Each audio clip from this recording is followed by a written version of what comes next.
Madame, Monsieur, place à présent à votre magazine du dimanche. Nous vous l'annoncions plus tôt. Nous recevons sur ce plateau, dans ce 13h, Monsieur Kokora Dibi. Il est le directeur du logement et des grands programmes immobiliers. Alors, face aux résultats mitigés obtenus ces dernières années sur la question de l'immobilier, l'État de Côte d'Ivoire a décidé de reprendre le contrôle du secteur pour soulager la population. Le gouvernement ivoirien a lancé un programme d'urgence de construction de 4300 logements à caractère social et économique. La BOAD, votre banque de développement, s'est engagée à accompagner la Côte d'Ivoire pour la promotion et le développement de l'habitat social. Le ministre de la Construction, du Logement et de l'Urbanisme justifie le choix du site d'Akoupé-Zodji. Le choix porté sur ce site d'Akoupé-Zodji s'inscrit dans une vision globale de mixité fonctionnelle de l'espace urbain qui contribuera à renforcer l'attractivité de cette zone en créant un environnement de vie plus complet et plus harmonieux. Ce seront des immeubles de type R+9 avec 4 appartements par palier, dont 2 de type F3, c'est-à-dire 2 chambres et 1 séjour, et 2 de type F4. Rappelons que dans le cadre du programme présidentiel de logement économique et social, 25 000 habitations sont prévues pour soulager la population à faible revenu. Et voilà, c'était un élément de Abdoulaye Koné sur le lancement ici en Côte d'Ivoire il y a un mois de 25 000, la construction de 25 000 logements sociaux, un programme d'urgence d'envergure ici en Côte d'Ivoire.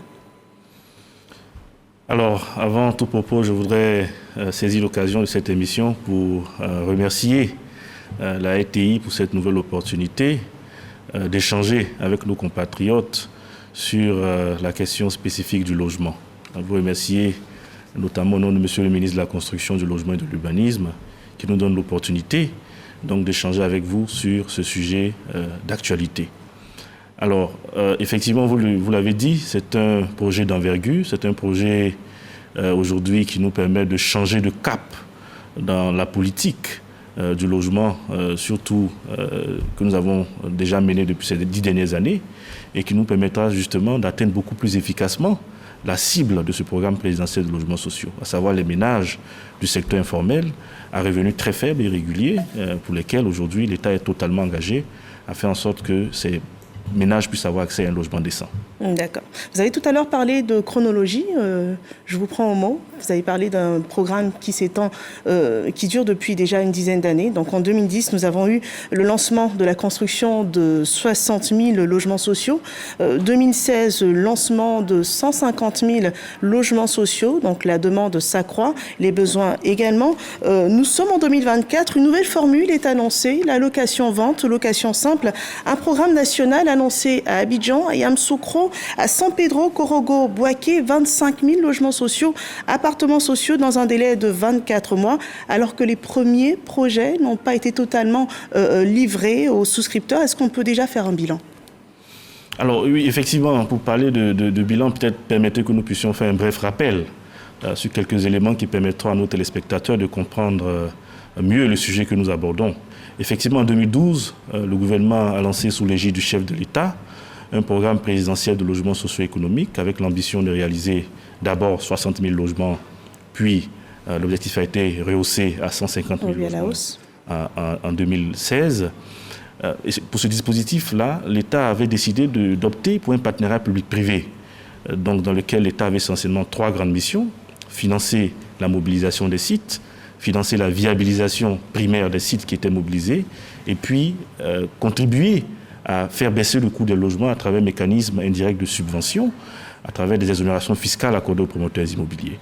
En contrepartie, il était demandé au secteur privé de réaliser les constructions, de financer ces constructions-là et de procéder à la commercialisation des logements avec comme consigne le respect du cahier de charges qui imposait un quota de 60% minimum de logements socio-économiques et 40% de logements standing.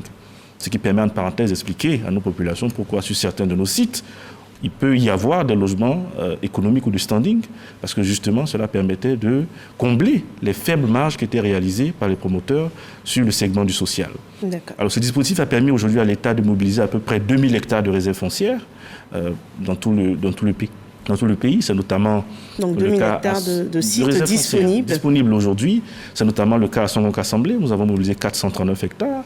À Bassam, nous avons mobilisé près de 80 hectares. À Bingerville, 20 hectares. À Aoué, route d'Alépé, 300 hectares et bien d'autres sites sur l'ensemble du territoire national. L'État a financé pour à peu près 100 milliards de francs CFA la viabilisation de l'ensemble de ces sites. L'État a mobilisé pour près d'une dizaine de milliards de francs CFA d'exonération fiscale accordée aux promoteurs immobiliers. Et nous chiffrons à peu près 32 000 unités le nombre de logements réalisés aujourd'hui. Réalisés et livrés ? Alors, c'est vrai, quand je dis 32 000 unités, je pourrais comprendre que vous me dites, face à l'objectif de 150 000 logements, tout à fait, que cela est très faible. Alors, je voudrais que vous avez effectivement raison, mais je vous demanderai en même temps de me concéder le fait que 32 000 logements, c'est tout sauf le signe d'un échec. Ce projet n'est pas un échec, ce projet est un projet effectivement qui vit. C'est une ambition effectivement que nous avons affichée et parfois l'impression que nous avons, c'est que nous souffrons un peu de la trop grande ambition que nous portons pour ce secteur. Alors pourquoi changer de formule ? Nous serions contentés par exemple d'avoir affiché 20 000 ou 10 000 logements comme certains pays le font. Nous en aurons fait 32 000 comme je l'ai dit, que nous serons satisfaits de ces résultats-là. Mais est-ce que cela aurait eu vraiment un impact sur la vie de nos populations ? Je pense que l'État assume cette volonté, cette ambition forte, parce qu'il faut de l'ambition, justement. Mais nous ne sommes pas à la comparaison avec d'autres pays. Non, mais il faut de l'ambition, justement, pour élever les défis de ce secteur-là. Et comme vous savez, nous, cette ambition que nous portons n'est pas rédhibitoire. C'est une ambition qui nous permettra, justement, d'atteindre les objectifs que nous sommes fixés en termes de production de logements socio-économiques. Et vous savez, cette ambition ne va pas sans difficulté. Des pays que nous considérons comme des modèles aujourd'hui, comme le Maroc, la Turquie, l'Égypte, ont pris du temps pour régler ces problèmes. Ça a parfois mis 40, 50 ans pour arriver au bout des difficultés du logement. Mais juste parce que la demande s'accroît au fur et à mesure des années. On a l'ambition de mettre autant de temps, mais ce que nous disons, c'est que c'est un projet qui est en marche, qui est lancé, qui a des difficultés, ce que nous n'avons jamais nié. Et surtout, ce qu'il faut regarder, c'est notre engagement. Notre engagement à ne pas baisser les bras malgré des difficultés et surtout notre capacité à transcender ces difficultés-là, à apporter des solutions nouvelles. Ce que nous avons commencé à faire il y a 2 ans avec toutes les réformes que nous avons engagées, qui aujourd'hui transforment profondément ce secteur-là et que nous pourrons aborder si vous souhaitez. Avant de parler des réformes, je souhaite qu'on puisse aborder le point des sites de Songonk-Assemblée et Grand Bassam. Il avait été annoncé il y a quelques années 40 milliards de francs CFA pour la réalisation des voies, réseaux divers, donc les VRD. Qu'en est-il à ce jour ? Et quand est-ce que les personnes pourront pleinement entrer en possession de leurs biens ? Alors, sur le cas spécifique de ces 2 sites que vous avez cités, effectivement, c'est des sites pour lesquels aujourd'hui l'État a investi massivement donc, dans la réalisation des VRD primaires.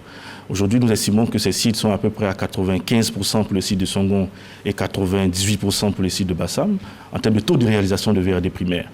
Il reste effectivement des problèmes que nous considérons comme des problèmes résiduels, notamment sur le site de Songonk-Assemblée, où nous avons été un peu pris au dépourvu, parce que là où nous avons quasiment achevé les travaux de connexion de ce site à l'électricité, nous avons été pris au dépourvu par les travaux d'élargissement de la voie de Dabou qui ont endommagé une partie des câbles souterrains qui alimentaient ce site. Le retard justement le retard dans l'acquisition des difficultés en termes de connexion de ce site. Mais aujourd'hui, ce site est pleinement connecté à l'électricité. Nous travaillons notamment sur la question de l'eau potable, avec pour lesquels l'opérateur aujourd'hui est en plein chantier, pour les tests qui permettront donc de mettre à disposition de l'eau potable sur le site avant la fin de l'année. Pareil pour le site de Bassam, où les travaux de réalisation du canal de Bassam sont en cours, pour justement permettre que toutes les difficultés que nous avons connues en termes d'inondation de ce site-là puissent être résorbées. D'accord. Et revenons au sujet du jour. Comment est-ce qu'on passe de l'ancien programme, donc des projets lancés il y a 10 ans, au projet de location-vente, location simple? Il y a des réformes qui ont bien été prises? Oui, effectivement, j'en parlais tout à l'heure, il y a eu des réformes profondes dans ce secteur-là. Et ces réformes-là, justement, viennent répondre aux difficultés que nous avions constatées. L'une des premières difficultés, ça a été la faiblesse du cadre institutionnel. Vous savez, depuis le début du projet, nous, en tant que ministère en charge de la construction, été au cœur de la mise en œuvre de ce projet-là, ce qui n'est pas notre rôle en tant qu'administration centrale. partout où nous sommes passés, où le secteur du logement a connu un succès, c'est le rôle d'agence d'exécution, de mettre en œuvre la politique de l'État. Ce que nous avons corrigé en mettant en place l'Agence nationale de l'habitat, qui est aujourd'hui tout à fait opérationnelle et qui porte aujourd'hui de manière spécifique la mise en œuvre de la volonté de l'État, de la politique de l'État en matière d'habitat social.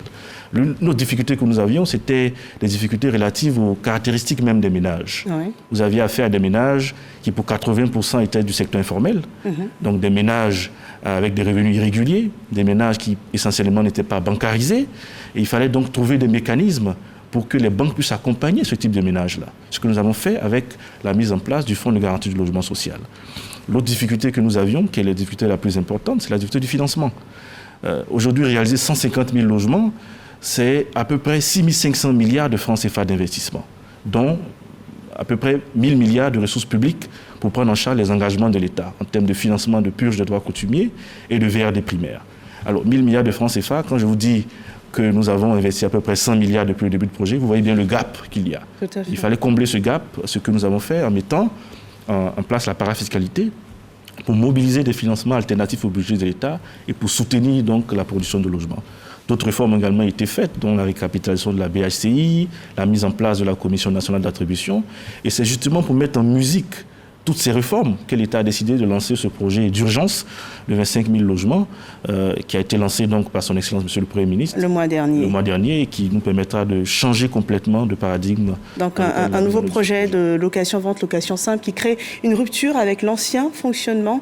Vous avez parlé tout à l'heure de fonds, de financement, de nouvelles agences. Quelle différence avec les programmes réalisés déjà il y a 30 ans, 40 ans par la SICOGI, la SOGEFIA avec l'accompagnement du gouvernement? Alors effectivement, vous avez utilisé le bon mot, c'est une complète rupture avec ce que nous faisions il y a 10 ans. En réalité, aujourd'hui, nous sommes dans une dynamique qui est nouvelle. Et il y a quelques éléments qui nous permettent d'apprécier cette dynamique. C'est d'abord le positionnement de l'État. Nous avions une situation où l'État se limitait à ne financer que la purge des droits coutumiers et le financement des VRD primaires. Oui. Aujourd'hui, l'État est présent sur l'ensemble de la chaîne du secteur, puisque l'État, à travers ce projet, va certes mobiliser le foncier et financer les VRD primaires, mais l'État va surtout mobiliser les financements auprès des bailleurs de fonds pour construire ces logements-là. L'État va être présent notamment dans la commercialisation de ces logements à travers la Commission nationale d'attribution des logements. Donc l'État reste présent tout le long du processus. On a 500 milliards de francs CFA à mobiliser. Et qui aurait un rôle central à jouer. C'est quand même lourd, hein? Et justement, il faut que l'État soit présent. Parce que quand l'État est présent, ça rassure l'ensemble des acteurs. D'accord. La deuxième des choses qu'il faut noter, c'est surtout les modalités que nous avons mis en avant cette fois-ci. La location vente et la location simple, comme vous l'avez dit, sont des modalités qui sont plus adaptées aux capacités de nos concitoyens, qui ont des revenus parfois qui sont faibles et qui savent pouvoir louer un logement. Et donc, en mettant en place ces mécanismes de location vente et de location simple, nous permettons à nos concitoyens de pouvoir avoir accès à des logements décents selon les modalités auxquelles ils sont déjà habitués. Et puis, la dernière chose qui change, c'est la manière dont nous allons attribuer ces logements. Ce ne sera plus l'affaire d'un promoteur. Quels sont les critères, finalement de sélection? L'affaire de l'État à travers la Commission nationale d'attribution des logements. D'accord. Et justement, pour parler des critères, cette commission sera chargée de définir les critères d'éligibilité à ce programme, de sélectionner les acquéreurs qui ont droit à ces logements et de procéder à l'attribution à proprement parler de ces logements-là. Donc c'est vraiment un changement de paradigme qui nous fonde à croire que ce programme est en train de prendre une tournure différente et qui permettra d'atteindre des résultats beaucoup plus probants que ce que nous avons obtenu jusqu'à présent. D'accord. Nous savons que c'est un programme qui a un délai de construction de 2 ans. À partir de quelle date exactement il faudrait compter pour les 24 mois? Oui, ces projets sont déjà lancés. Et à quel moment les souscripteurs devront-ils être débités? Non, ces projets, comme je l'ai dit, sont déjà lancés. Okay. Le projet de la cité policière de la BAE pour 800 appartements a été lancé le 4 juillet dernier. Celui de Akupé Jeudi PK24 a été lancé le 12 août dernier. Donc ce sont des projets qui sont lancés. Ceux des villes de l'intérieur vont certainement suivre. Et nous avons été instruits par M. le Premier ministre, au-delà des 4 villes qui avaient été retenues initialement, à savoir Boaké, Yamoussoukro, Korogo et San Pedro, d'étendre ce projet à tous les chefs-lieux de région. Donc, ce qui nous permettra de toucher le maximum de villes dans le pays. Donc, pour dire que ces 24 mois sont déjà, le compte à rebours est déjà lancé. D'accord. Et il faudra patienter un peu pour les populations, puisque aujourd'hui, nous sommes en train de travailler sur les critères d'éligibilité. Pour l'acquisition des premières maisons. L'acquisition des premiers logements, nous travaillons sur les critères d'éligibilité. Vous avez tout à l'heure parlé D'accord. Vous avez parlé tout à l'heure de partenariat avec le secteur privé. Est-ce qu'il y a un cadre spécial pour l'enregistrement des titres de propriété et également dans la gestion future de ces biens, la copropriété? Oui, effectivement, c'est un sujet qui est important puisque la spécificité également de ce projet, c'est que nous allons vers des programmes en hauteur. Donc des projets à Abidjan qui seront des R+9 et à l'intérieur du pays des R+4, des appartements. Donc effectivement, la question de la copropriété devient essentielle quand nous abordons des projets de ce type-là. Et c'est la raison pour laquelle ces questions ont été intégrées dans nos réflexions dès le départ. La définition des loyers va tenir compte justement de facteurs copropriété pour la prise en charge donc, de l'entretien des espaces communs et puis surtout pour des frais de gestion pour s'assurer que l'ensemble de ces projets puisse gagner en pérennité en termes de gestion, en termes d'entretien du cadre bâti et surtout pour faire en sorte que nos concitoyens ne se retrouvent pas dans des situations 10 ans ou 20 ans plus tard avec où ces immeubles tombent en désuétude. Voilà. Donc toutes ces questions ont été prises en compte dans nos réflexions et dans la manière dont nous allons fixer les loyers pour ces logements-là. D'accord. Monsieur Dibi Kokora, merci. Vous êtes le directeur du logement et des grands programmes immobiliers. Nous espérons avoir parcouru toutes les questions clés de ce programme d'envergure lancé par le ministère de la Construction, du Logement et de l'Urbanisme en Côte d'Ivoire. Un programme d'urgence annoncé de 25 000 logements disponibles dans un délai de 24 mois pour les populations d'Abidjan, de Yamoussoukro, de Korogo, de San Pedro et de Bouaké. Donc un programme d'envergure de location-vente et de location simple, une toute nouvelle formule que présente le gouvernement ivoirien dont le secteur de l'habitat est au cœur de sa politique. Nous dirons même que c'est une priorité pour nos dirigeants. Merci de nous avoir suivis. C'était le 13h.